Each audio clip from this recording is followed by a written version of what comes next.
já sofreu. Tuas mãos tão pequenas e frias, tua voz tropeçava também. Me falava da infância de lágrimas. Nunca teve ninguém, nunca teve amor, não sentiu o calor de alguém. Nem sequer ouvi a palavra carinho, seu ninho, não resisti.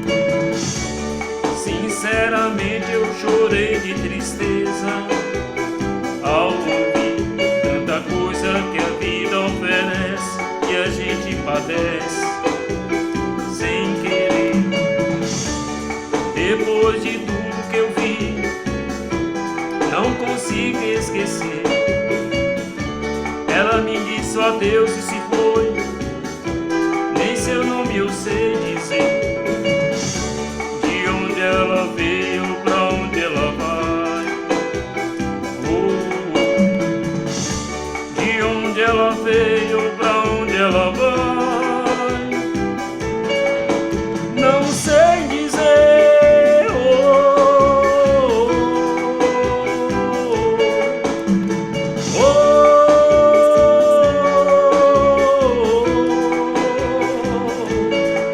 Nunca teve amor, não sentiu o calor de alguém.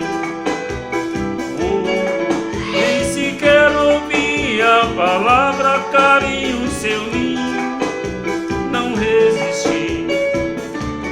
Sinceramente eu chorei de tristeza ao ouvir tanta coisa que a vida oferece e a gente padece sem querer.